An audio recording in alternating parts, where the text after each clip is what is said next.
20. yüzyılın başında sigara, bugün bildiğimiz gibi yaygın ve normal bir alışkanlık değildi. Aksine birçok toplumda küçümsenen, hatta aşağılanan bir davranıştı. Amerika'da sigara içenler, küçük beyaz köle tacirleri gibi ağır ifadelerle anılıyor, Avrupa'da ise elit kesim sigarayı ahlaki bir tehdit olarak görüyordu. Puro ve pipo, statü ve güç simgesiydi. Sigara ise ucuz, sıradan ve zayıf bir alışkanlık olarak kabul ediliyordu. Ama tarih sahnesine çıkan büyük bir güç bu algıyı tamamen değiştirdi. Savaşlar. İki Dünya Savaşı, ardından Kore ve Vietnam gibi çatışmalar. Bunlar sadece haritaları değil, insanların günlük alışkanlıklarını da değiştirdi. Devletler askerlere mermi kadar sigara gönderdi, propaganda makinesi devreye girdi ve sigara bir anda vatanseverlik, dayanıklılık ve erkeklik sembolüne dönüştü. Bu videoda savaşın sigarayı nasıl küresel bir alışkanlığa dönüştürdüğünü, Osmanlı'dan Kırım Savaşı'na, cephelerden propaganda afişlerine, askeri lojistikten Marshall Planı'na kadar adım adım inceleyeceğiz. Hazırsanız başlıyoruz. 900'lü yıllara gidelim. Sigara aslında yeni bir şey değildi. Tütün kullanımı Amerika kıtasında yüzyıllardır vardı. Ancak Avrupa ve Orta Doğu'ya geldiğinde kullanım şekli farklıydı. İnsanlar genellikle tütünü pipo veya puro şeklinde tüketiyordu. Sigara ise henüz yaygın değildi. Bunun birkaç nedeni vardı. Öncelikle sigara elle sarılıyordu. Yani üretimi zahmetliydi. Ayrıca kültürel olarak da kabul görmüyordu. Sigara içmek alt sınıflarla ve göçmenlerle ilişkilendiriliyordu. Hatta bazı yerlerde suçluların alışkanlığı olarak görülüyordu. Toplumun gözünde sigara, hafif, kadınsı, disiplinsiz bir davranıştı. Kadınların sigara içmesi ise neredeyse skandal sayılıyordu. Her şey 1880'lerde değişmeye başladı.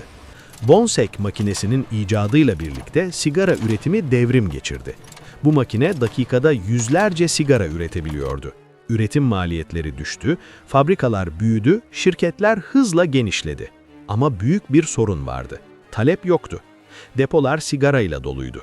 Üretim artmıştı ama insanlar hala sigarayı benimsemiyordu. Endüstri bir kırılma noktası bekliyordu. Ve o kırılma noktası savaş oldu. Osmanlı'ya bakalım. Tütün 16. yüzyılda Osmanlı'ya ulaştı. Ancak ilk tepkiler oldukça sertti. 1609 ile 1449 arasında tütün defalarca yasaklandı. Hatta bazı dönemlerde tütün içenlere idam cezası bile verildi.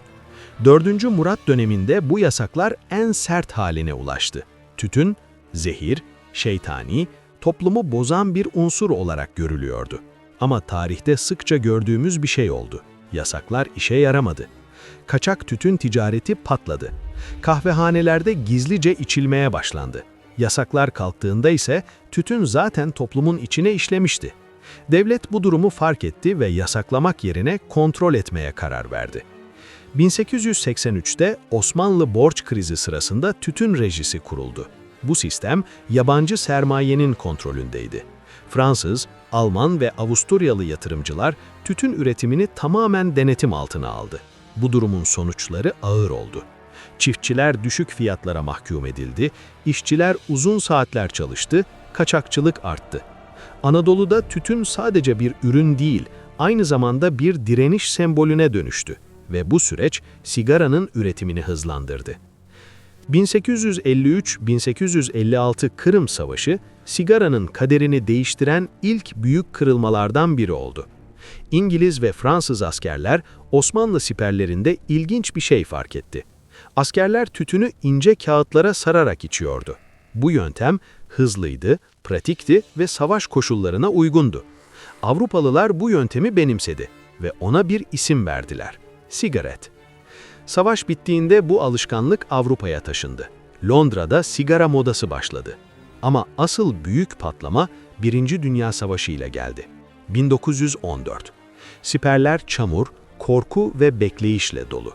Askerler saatlerce, günlerce, hatta aylarca bekliyor. Stres, korku ve belirsizlik zirvede. İşte tam bu noktada sigara devreye girdi. Devletler bilinçli bir karar aldı. Sigara, askerin günlük erzağına eklendi. Amaç sadece keyif değildi. Sigara stresi azaltıyordu, askeri meşgul ediyordu ve disiplini koruyordu. Ayrıca alkol ve kumar gibi daha tehlikeli alışkanlıkların önüne geçiyordu. Amerika bu konuda en ileri giden ülkelerden biri oldu. Sivil toplum kuruluşları kampanyalar düzenledi. Halktan askerlere gönderilmek üzere sigara toplandı. Sigara artık sadece bir ürün değil, bir moral aracıydı. Hatta cephede sigara para yerine geçiyor, takas aracı oluyor ve sosyal bağ kuruyordu. Yaralı askerlere son anlarında sigara verilmesi bile yaygındı. Son teselli.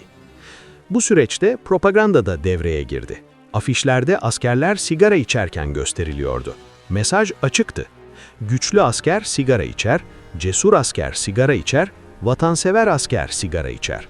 Sigara, bireysel bir alışkanlıktan çıkıp kolektif bir kimliğe dönüştü. Savaş bittiğinde milyonlarca asker evine döndü. Ama yanlarında bir şey getirdiler. Alışkanlık. Sigara artık toplumun her kesimine yayılmaya başladı. 1939, İkinci Dünya Savaşı. Bu sefer her şey daha sistemliydi. Amerikan askerlerine günlük 7 paket sigara veriliyordu. Toplamda milyarlarca paket dağıtıldı. Sigara artık askeri sistemin bir parçasıydı. Şirketler de bu fırsatı kaçırmadı. Paketler yeniden tasarlandı. Sloganlar değişti. Lucky Strike savaşta. First in the service. Sigara doğrudan savaşla ilişkilendirildi. Savaş sonrası dönem sigaranın altın yaşı oldu. Reklamlar değişti. Artık sigara, erkeklik, özgürlük ve sofistike yaşamla ilişkilendiriliyordu. Hollywood bu imajı güçlendirdi. Filmlerde karakterler sigara içerken gösterildi. Bu sahneler bilinçliydi. Sigara, karizmatik görünmenin, güçlü durmanın ve bağımsız olmanın bir yolu haline getirildi. Türkiye'de de benzer bir süreç yaşandı. Yeşilçam filmlerinde kahramanlar sık sık sigara içerken gösteriliyordu. Bu, savaş sonrası Amerikan kültürünün doğrudan bir etkisiydi. Kore ve Vietnam savaşlarında da aynı model devam etti. Askerlere yine sigara dağıtıldı. Ama bu sefer bir fark vardı. Artık şirketler bunun uzun vadeli değerini biliyordu. Bedava sigara eşittir ömür boyu müşteri.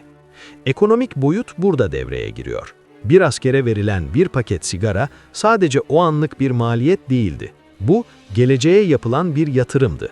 Araştırmalara göre bir asker savaş sırasında başladığı sigarayı ortalama 20-30 yıl boyunca içmeye devam ediyordu. Bu da şirketler için devasa bir kar anlamına geliyordu.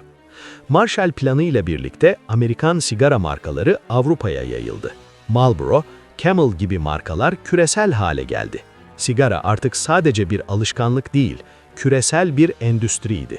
Peki neden sigara bu kadar etkili oldu? Cevap sadece savaş değil. Psikoloji. Nikotin stresi azaltır, odaklanmayı arttırır ve bağımlılık yaratır. Savaş ortamı ise stres, korku ve yalnızlıkla doludur. Yani sigara tam olarak ihtiyaç duyulan şeyi sunuyordu. Bugün dünyada yaklaşık 1,1-1,3 milyar sigara kullanıcısı var. Eğer savaşlar olmasaydı bu sayı muhtemelen çok daha düşük olurdu. Ancak son yıllarda bir değişim başladı. Gelişmiş ülkelerde sigara kullanımı ciddi şekilde düştü. Ama bu endüstrinin durduğu anlamına gelmiyor. Yeni ürünler ortaya çıktı. Elektronik sigaralar, ısıtılmış tütün ürünleri. Strateji aynı kaldı. Stresi azaltma vaadi. Tarih bize şunu gösteriyor. Sigara doğal olarak yayılmadı, yayıldırıldı. Savaşlar, devlet politikaları, propaganda ve ekonomi hepsi birlikte çalıştı. Ve sonuç, sigara bir zamanların aşağılanan alışkanlığıydı, sonra vatanseverliğin sembolü oldu, ardından modern yaşamın parçası haline geldi. Ama gerçekte milyonlarca insanın hayatını alan sessiz bir katile dönüştü. Bu hikaye bize önemli bir ders veriyor. Bazen en büyük değişimler en karanlık dönemlerde başlar. Ve bazen bir alışkanlık tarihin yönünü değiştirebilir. Videoyu beğendiyseniz yorum yapmayı ve kanala abone olmayı unutmayın. Görüşmek üzere.